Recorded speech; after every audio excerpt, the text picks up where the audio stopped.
কিছু কিনে দিবে না? মানুষজন দেখতেছে ব্লগটা, তুমি আমাকে কিছু কিনে দিবে না? অন্যজনকে দিয়ে রান্না করালে হচ্ছে আমার পার্সোনালি কখনোই স্যাটিসফ্যাকশন কাজ করে না। আমার মনে হয় যে আমার রান্না আমি করব, কষ্ট হোক যাই হোক আমার রান্নাটা আমি করে আমার ফ্যামিলির মানুষকে খাওয়াবো। আমার মনে হয় যে রান্না যদি আমি ভালোভাবে করি আমি মানসিকভাবে শান্তি পাই। আমার পেঁপে দিয়ে ডাল দিয়ে রান্না করব, এটা অনেকটা লাউ তরকারির মতোই হবে। মিথিলা বাসায় আসছে, আমাদের বাসায় ফ্যামিলি আড্ডা হবে না এটা তো কখনোই হতে পারে না। আর মিথিলা যখনই আসে আমাদের বাসায় একটু তো পার্টি হয়। মিথিলা বেগম আইনা কই যে নে তোরা লাগি পোলাও চাল আনছি।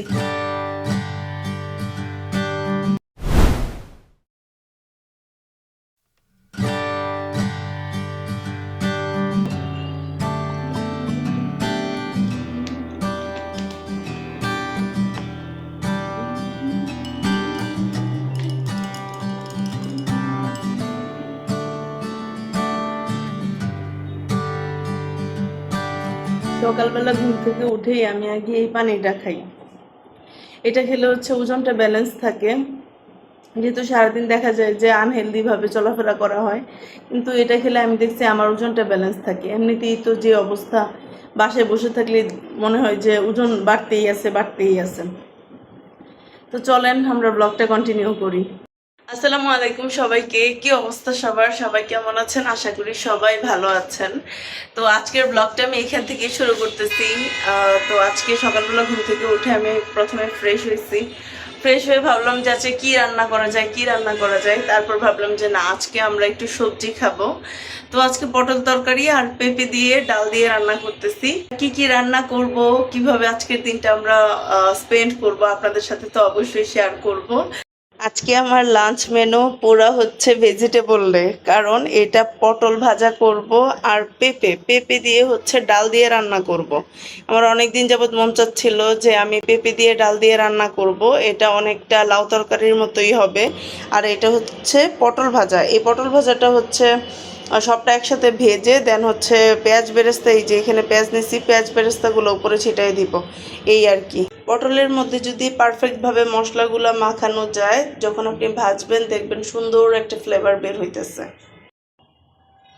এখন পটল ভাজার পালা, চলেন পটল ভাজি, আপনাদের সাথে গল্প করি। রান্না করতে আমার বরাবরের মতো ভালোই লাগে, যখন সবকিছু কাটা হয়ে যায় মনে হয় যে না, রান্নাটা করিয়ে ফেলি। অনেকের দেখা যায় রান্না করতে নাকি ভাল লাগে না, আমার কাছে রান্না করতে কোনো আলসেমি লাগে না। একটু কাটাকাটি হয়ে গেলে মনে হয় যে না, রান্নাটা করেই ফেলি। রান্না করাটাই তো মেয়েদের কাজ। আপনি যতই হচ্ছে ডাক্তার হন, ইঞ্জিনিয়ার হন, নিজের রান্না যদি নিজে না খেতে পারেন, আমার মনে হয় যে নিজের রান্না যদি আপনি নিজে করেন এখানে একটা স্যাটিসফ্যাকশনের ব্যাপার থাকে।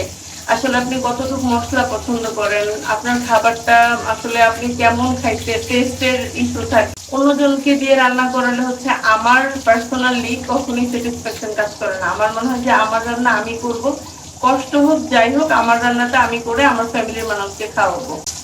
তো অনেকে মনে করে যে আমি বাহিরে কাজ করতেছি, আমি কেন বাসায় কাজ করব? না, বাসায় কাজ করেন, কাজ করলে কেউ হচ্ছে খারাপ হয়ে যায় না। আমার আম্মা একটা কথা বলতো যে মেয়ে মানুষ কাজ করলে শরীর পচে যায় না, কথাটা ঠিক। কাজ করলে ভালো, হেলথের জন্য ভালো, মনের দিক দিয়ে তো ভালোই। আমার মনে হয় যে রান্না যদি আমি ভালোভাবে করি আমি মানসিকভাবে শান্তি পাই। আমার হাজবেন্ডকে যখন আমি আমার খাবার সার্ভ করি, দিয়েই বলি যে কেমন হয়েছে, যখন সে বলে যে না অনেক মজা হয়েছে, তখন মনে হয় আচ্ছা ঠিক আছে, আলহামদুলিল্লাহ, রান্নাটা কষ্ট করে করলেও ভালো লাগতেছে।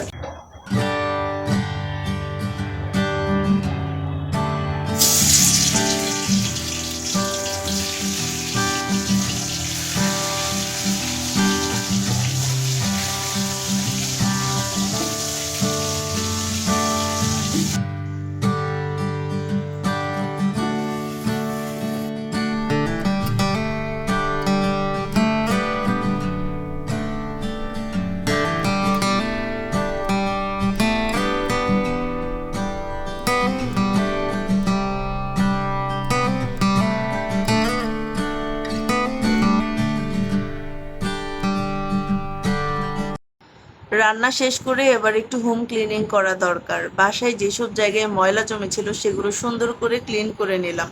আমার কাছে মনে হয় যে একটু ময়লা থাকলে আমার খুঁতখুঁতির স্বভাব, কখন এগুলা ক্লিন করব, ক্লিন না করলে আমার মনে হয় যে পেটের ভাত হজম হবে না, এরকম লাগে। যতটুকু ক্লিন করে রাখা যায় এই আর কি। আসলে ক্লিন থাকলে দেখবেন আপনার মন মানসিকতাও ভালো থাকবে।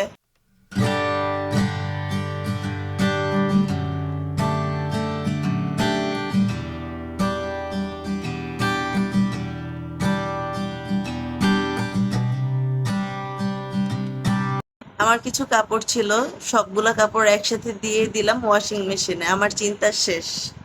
আমার যখন রান্না বান্না কমপ্লিট হয়ে যায়, বাসা ক্লিন থাকে, তখন মনে হয় যে শেষ, আমার আজকের মতো কাজ এইখানেই বন্ধ। আমি তো মাঝে মাঝে এটাও বলি, আমার রান্নাঘর ক্লোজ, এখন আর যাওয়া যাবে না।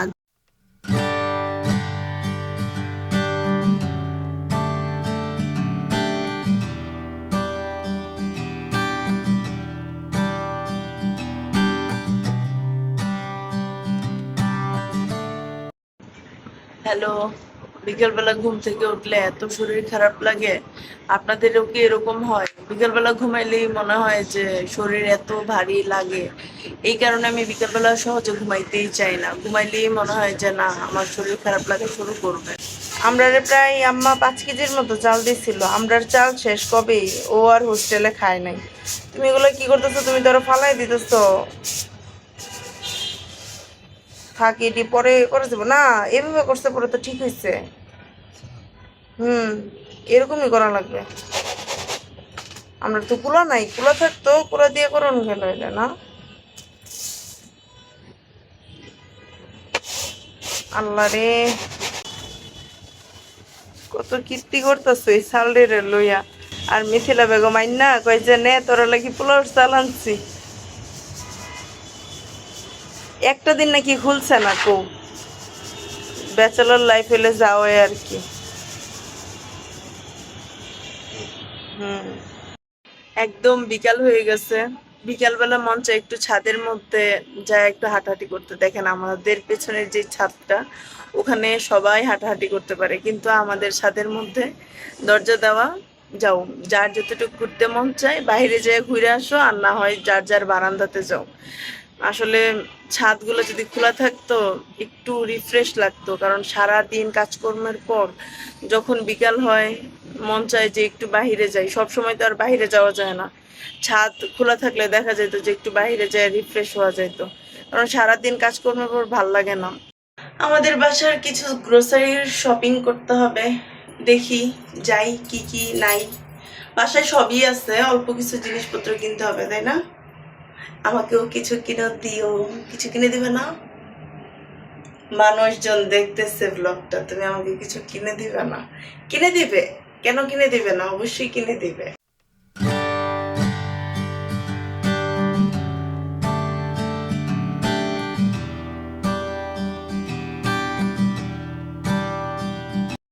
তো গল্প করতে করতে আমরা কিন্তু আমাদের ব্লগের একদম শেষের দিকে চলে আসছি। আজকের ব্লগে আমাদের কিছু স্পেশাল মোমেন্টস আপনাদের সঙ্গে শেয়ার করলাম। আজকের ব্লগের কোন পার্টটা আপনাদের সব থেকে বেশি ভালো লেগেছে? আমাদের এই ছোট ছোট হ্যাপি মোমেন্টস আপনাদের কেমন লাগে অবশ্যই কমেন্টস করে জানাবেন। আর আপনাদের ভালোবাসা আর সাপোর্ট আমাদের অনেক বেশি ইম্পর্ট্যান্ট।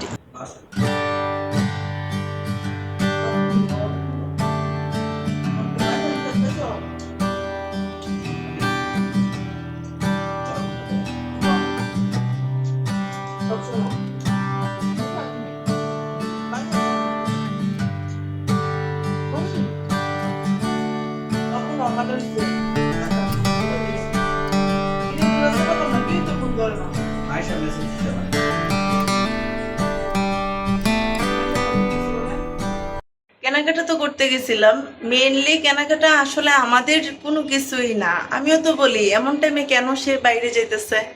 এখন রান্নাঘরে এসে দেখি তার চা, চিনি, ওর চার দুধ কোনো কিছুই নাই, সেজন্য সে বাইরে গেছে। মানে বাসায় আর কিছু থাকুক না থাকুক, আমার বাসায় চা অলওয়েজ থাকবে। যে চা পাতা শেষ, এই যে দেখেন এই বক্সগুলা খালি, সেজন্য সে বাহিরে গেছে। আমিও তো বলি বাসায় তো সবই আছে, সে কেন বাহিরে যাইতেছে? এই হচ্ছে কাহিনী। হ্যাঁ, মানে বাসায় চার জিনিসপত্র না থাকলে ওর মাথা গরম হয়ে যায়। বাসায় তো মিথিলাও আসছে, সেও নাকি চা খাবে। চলেন যাই, ওনাদেরকে চা দেই। আজকের ব্লগটা কিন্তু এখানেই শেষ করতেছি। Keep supporting, keep loving, stay connected. See you in the next blog. আল্লাহ হাফেজ।